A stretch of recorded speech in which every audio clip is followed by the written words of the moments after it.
Halo everyone, selamat berjumpa kembali bersama saya di channel ini. Pada kesempatan kali ini saya akan membahas satu dua hal terkait dengan Pi Network. Saya berharap semoga dengan apa yang saya sampaikan pada kesempatan kali ini bisa memberikan manfaat, semangat, dan juga membangkitkan optimisme baru kepada Bapak Ibu teman-teman Pioneers Pi Network sekalian. Namun sebelum itu perlu saya ingatkan kepada Bapak Ibu teman-teman sekalian, bagi Anda yang menyukai konten ini, jangan lupa untuk selalu dukung channel ini dengan cara klik tombol subscribe, like, and share. Sekali lagi perlu saya ingatkan kepada Bapak Ibu yang menyukai konten ini, jangan lupa untuk selalu dukung channel ini dengan cara klik tombol subscribe, like, and share agar saya bisa terus hadir ke hadapan Bapak Ibu teman-teman sekalian untuk memberikan informasi-informasi yang terupdate dan yang bermanfaat ke hadapan Anda sekalian. Baik, kita langsung saja masuk kepada pembahasan kita terkait dengan Pi Network. Jadi selama ini ada banyak pioneers Pi Network yang bertanya-tanya kapan KYC akan dilaksanakan. Jadwal KYC hanyalah core team yang mengetahuinya dan akan diinfokan ke beranda akun kita masing-masing jika jadwalnya memang sudah tiba. Dan salah satu tujuan dari diterapkannya periode mainnet tertutup adalah untuk memberikan waktu yang cukup kepada para pioneers Pi Network agar bisa melakukan KYC. Dengan semakin banyak yang lolos KYC, justru itu semakin bagus dan berdampak positif untuk menghidupkan ekosistem kedepannya nanti. Fokus core team pada periode mainnet tertutup adalah mematangkan ekosistem. Ketika sirkulasi Pi dalam ekosistemnya bagus dan lancar, volume transaksinya pun tinggi, maka harga akan terbentuk, kestabilan harga pun terjaga, volatilitasnya bisa diminimalisir. Volatilitas memang akan tetap ada, tetapi tidak seperti yang dialami oleh Bitcoin dan kripto lainnya.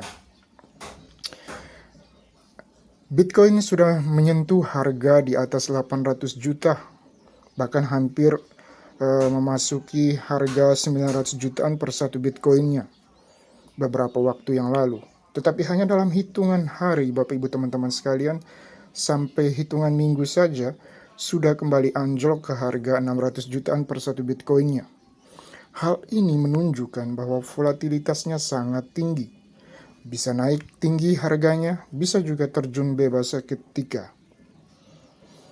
Ada yang bertanya apa itu volatilitas? Volatilitas itu biasa dikenal dengan istilah market mood atau mood pasar.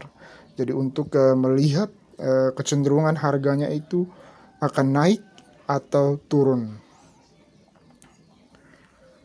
Hal inilah yang tidak diinginkan oleh sang developer Dr. Nicholas Kakalis dan ingin disempurnakan oleh beliau lewat Pi Network ini. Sebab perlu diketahui bahwa Nicholas Kakalis bukanlah orang sembarangan dalam dunia kripto dan blockchain. Berikut ini saya akan memberikan informasi sedikit terkait dengan biografi dari sang developer Pi Network, yaitu Dr. Nicholas Kakalis. Nama lengkap Nicholas Kakalis, kelahiran Yunani, tahun lahir 1978, keluarga memiliki seorang istri dan seorang putra. Latar belakang pendidikan, program pasca doktoral ilmu komputer Universitas Stanford, PhD di bidang teknik elektro Universitas Stanford, Magister ilmu manajemen Universitas Stanford, Master of Science Universitas Toronto, Kanada, Insinyur ilmu komputer Universitas Kreta Yunani. Pengalaman kerja, Profesor Universitas Stanford, ilmu komputer, spesifikasi aplikasi terdesentralisasi, Direktur Teknologi CTO StarX, Kepala Divisi Teknologi Jaringan Pi. Proyeknya, pembuatan platform Yola, game platform untuk game online, menulis tesis tentang kontrak cerdas atau smart contract untuk uang elektronik sebelum Ethereum lahir, memberikan bantuan teknis kepada 1.300 startup melalui proyek StarX, mempublikasikan puluhan laporan ilmiah di jurnal bergengsi, pengembangan habis-habisan dalam pembuatan Pi Network, dan teknologi blockchain. Jadi itulah gambaran singkat profil tentang seorang Dr. Nicholas Kekalis selaku developer dari Pi Network. Jadi Bapak Ibu teman-teman sekalian sudah memahami bahwa proyek ini dikerjakan oleh orang yang terampil dan berkompeten di bidangnya. Satu hal penting lainnya yang perlu diketahui oleh Bapak Ibu teman-teman sekalian, bahwa para lulusan dari Stanford University telah banyak berhasil mencatatkan tinta emas dalam perkembangan dunia teknologi digital selama ini. YouTube, WhatsApp, Instagram, LinkedIn, Netflix, Yahoo, Snapchat, PayPal, semuanya itu adalah mahakarya tangan dari para lulusan terbaik Stanford University atau Universitas Stanford.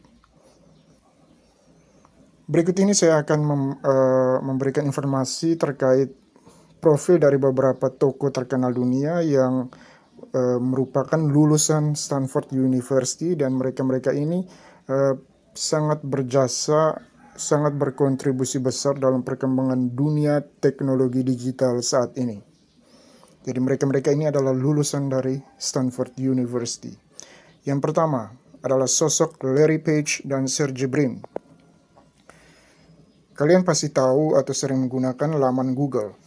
Larry dan Sergey adalah pendiri laman terbesar di dunia itu.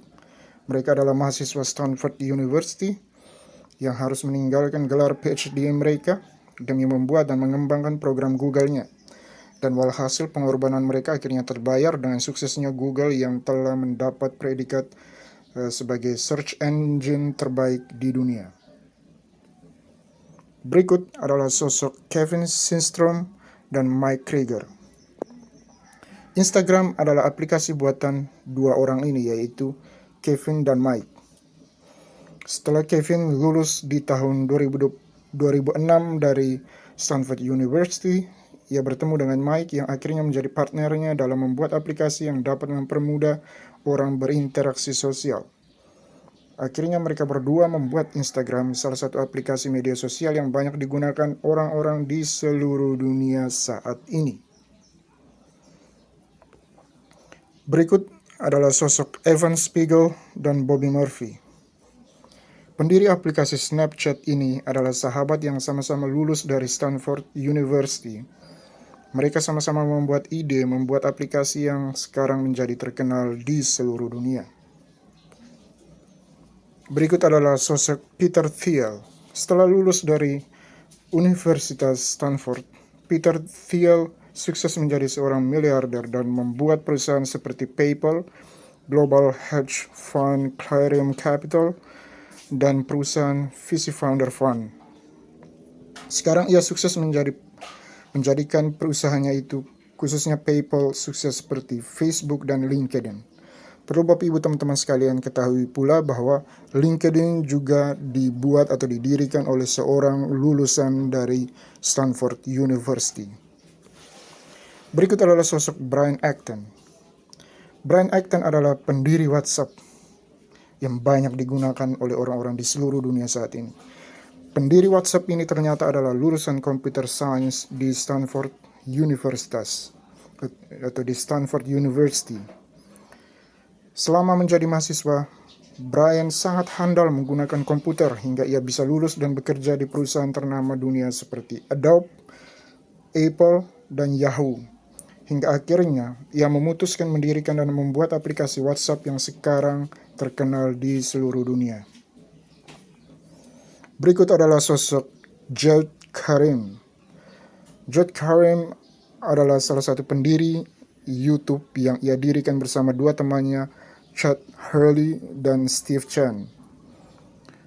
Jawed Karim adalah salah satu dari banyak pengusaha paling berpengaruh di dunia di bidang teknologi lulusan Stanford University. Berikut adalah sosok Jerry Yang dan David Filo. Yahoo adalah perusahaan yang Jerry dan David dirikan bersama saat mereka sama-sama kuliah master jurusan Electrical Engineering. hingga mereka bekerja sama mendirikan situs yang dapat digunakan semua orang dan sukses sampai saat ini. Berikut adalah Reed Hastings, CEO dari Netflix ini sudah menyelesaikan master degree-nya di Universitas Stanford dengan jurusan ilmu komputer. Tidak heran, ia akhirnya menjadi pimpinan perusahaan teknologi ternama di dunia tersebut. Jadi itulah beberapa tokoh atau sosok penting dalam perkembangan dunia digital saat ini. Dan mereka-mereka tersebut adalah merupakan lulusan dari Universitas Stanford. Universitas Stanford di mana Dr. Nicholas Kakalis menimba ilmu. Jadi itulah sosok-sosok penting dalam dunia ilmu digital saat ini. Jadi Bapak Ibu teman-teman sekalian tidak perlu ragu dengan proyek besar Pi Network ini, sebab catatan track record yang dipunyai seorang Dr. Nicholas Kakalis dalam dunia cryptocurrency dan blockchain tidak perlu diragukan lagi. Dan rata-rata para lulusan Stanford University memang sangat terampil, sangat kompeten dalam bidang dunia teknologi digital.